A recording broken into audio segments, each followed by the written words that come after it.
ಬೆಂಗಳೂರಿನ ಊರ್ವಶಿ ಚಿತ್ರಮಂದಿರಕ್ಕೆ ಹೈಕೋರ್ಟ್ ರಕ್ಷಣೆಯನ್ನ ಕೊಟ್ಟಿದೆ. ಊರ್ವಶಿ ಥಿಯೇಟರ್ ಕೆಡವುವ ಕಾರ್ಯಕ್ಕೆ ತಾತ್ಕಾಲಿಕ ತಡೆಯನ್ನ ಹೈಕೋರ್ಟ್ ಕೊಟ್ಟಿರುವಂತದ್ದು. ಚಿತ್ರಮಂದಿರ ಕೆಡವುವ ಪ್ರಕ್ರಿಯೆಗೆ ತಾತ್ಕಾಲಿಕ ತಡೆಯಾಜ್ಞೆ ಕೊಟ್ಟಿದೆ. ಬ್ರೇಕಿಂಗ್ ಲಭ್ಯವಾಗ್ತಾ ಇದೆ.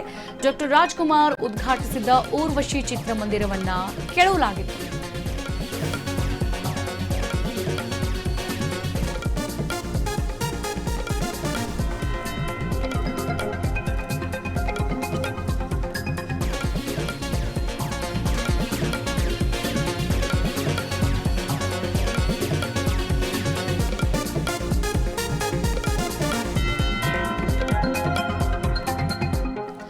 ಬೆಂಗಳೂರಿನ ಊರ್ವಶಿ ಚಿತ್ರಮಂದಿರಕ್ಕೆ ಹೈಕೋರ್ಟ್ ಸದ್ಯ ರಕ್ಷಣೆಯನ್ನ ಕೊಟ್ಟಿದೆ. ಊರ್ವಶಿ ಥಿಯೇಟರ್ ಅನ್ನ ಕೆಡವುವ ಕಾರ್ಯಕ್ಕೆ ಮುಂದಾಗಿದ್ರಲ್ಲ, ಸೊ ಅವರಿಗೆಲ್ಲ ತಾತ್ಕಾಲಿಕ ತಡೆಯನ್ನ ಹೈಕೋರ್ಟ್ ಕೊಟ್ಟಿದೆ.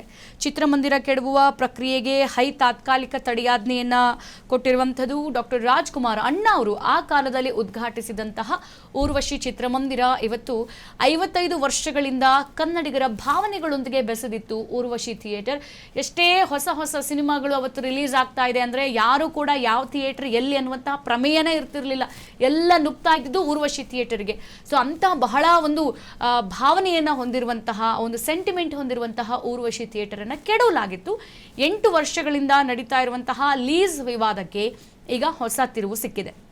ಸೆಪ್ಟೆಂಬರ್ 30ರವರೆಗೆ ಕಾಲಾವಕಾಶ ಇದೆ ಕೆಡವುವುದಕ್ಕೆ. ಆದರೂ ಕೂಡ ಈಗಲೇ ಅದನ್ನು ನೆಲಸಮಕ್ಕೆ ಮುಂದಾಗಿರುವಂತಹ ಆರೋಪ ಕೇಳಿಬಂದಿರುವಂಥದ್ದು. ಹಾಗಾಗಿ ಹೈಕೋರ್ಟ್ ಈಗ ಮಧ್ಯಪ್ರವೇಶ ಮಾಡಿ ಸಿನಿಮಾ ಪ್ರೇಮಿಗಳಿಗೆ ಒಂದು ಹೊಸ ಭರವಸೆಯನ್ನು ಕೊಟ್ಟಿರುವಂಥದ್ದು. ಯಾಕಂತಂದ್ರೆ ಬಹಳ ಸೆಂಟಿಮೆಂಟ್ ಸಿನಿಮಾ ಪ್ರೇಮಿಗಳಿಗೆ ಹಾಗೆ ಊರ್ವಶಿ ಥಿಯೇಟರ್ಗೆ. ನೋಡಿ, 55 ವರ್ಷದ ಹಿಂದೆ ಅಣ್ಣ ಅವರು ಆ ಸಮಯದಲ್ಲಿ ಇನ್ನೂ ಕೂಡ ಎಷ್ಟೆಷ್ಟು ಒಳ್ಳೆ ಸಿನಿಮಾಗಳನ್ನ ಕೊಡ್ತಾ ಇದ್ರು. ಆ ಸಿನಿಮಾ ಆ ಒಂದು ಸಂದರ್ಭದಲ್ಲಿ ಎಷ್ಟೆಷ್ಟು ಸಿನಿಮಾಗಳಲ್ಲಿ ರಿಲೀಸ್ ಆಗಿದೆ, ಎಷ್ಟೆಷ್ಟು ದೊಡ್ಡ ದೊಡ್ಡ ನಾಯಕ ನಟರು ಆ ಸಿನಿಮಾಗೆ ಬಂದು ರಿಲೀಸ್ ಮಾಡಿದ್ದಾರೆ. ಸೊ ಅಂತಹ ಒಳ್ಳೆ ಚಿತ್ರಮಂದಿರ, ಅಂತ ಒಂದು ಬಾಂಧವ್ಯ ಮನುಷ್ಯರಿಗೆ, ಸಿನಿಮಾ ಪ್ರೇಮಿಗಳಿಗೆ, ಹಾಗೆ ಸಿನಿಮಾ ಮಾಡುವಂತಹ ಪ್ರೊಡ್ಯೂಸರ್, ಡೈರೆಕ್ಟರ್ ಹಾಗೆ ಎಲ್ಲ ಆರ್ಟಿಸ್ಟ್ಗಳಿಗಿರುವಂತಹ ಬಾಂಧವ್ಯದ ಬೆಸುಗೆ ಊರ್ವಶಿ ಥಿಯೇಟರ್ ಆಗಿತ್ತು. ಅದನ್ನ ಕೆಡವೋಕೆ ಮುಂದಾಗಿದ್ರು. ನಿನ್ನೆಲ್ಲೂ ಕೂಡ ಕೆಲಸ ಕಾರ್ಯಗಳು ಶುರುವಾಗಿದ್ವು. ಈಗ ಹೈಕೋರ್ಟ್ ತಾತ್ಕಾಲಿಕ ತಡೆಯನ್ನ ಕೊಟ್ಟಿದೆ. ಸೊ ಅವ್ರು ಹೇಳಿರೋದಿಷ್ಟೇ, ಇನ್ನ ಸೆಪ್ಟೆಂಬರ್ 30ರ ತನಕ ಸಮಯ ಇದ್ರು ಕೂಡ ಈಗಲೇ ಯಾಕೆ ಕೆಡುತ್ತಾ ಇದ್ದೀರಾ ಅಂತ ಹೇಳ್ಬಿಟ್ಟು. ಸೊ ಅಣ್ಣ ಅವರು ಉದ್ಘಾಟಿಸಿದಂತಹ ಚಿತ್ರಮಂದಿರ 55 ವರ್ಷಗಳ ಇತಿಹಾಸ ಇರೋದು ಅದಕ್ಕೆ. ಸೊ ಕನ್ನಡಿಗರ ಭಾವನೆಗಳ ಜೊತೆ ಬೆಸೆದು ಹೋಗಿತ್ತು ಊರ್ವಶಿ ಥಿಯೇಟರ್. 8 ವರ್ಷಗಳಿಂದ ಲೀಸ್ ವಿವಾದ ಇತ್ತು. 8 ವರ್ಷ ಆದ್ಮೇಲೆ ನೀವು ಹೊಸದಾಗಿ ಮತ್ತೆ ಲೀಸ್ ತಗೋಬೇಕು, ಇಲ್ಲವೋ ಅದನ್ನು ಬಿಟ್ಕೊಡ್ಬೇಕು ಅನ್ನುವಂತಹ ಮಾತು ಆ ಓನರ್ಸ್ಗಳ ಮಧ್ಯೆ ನಡೀತಾ ಇತ್ತು.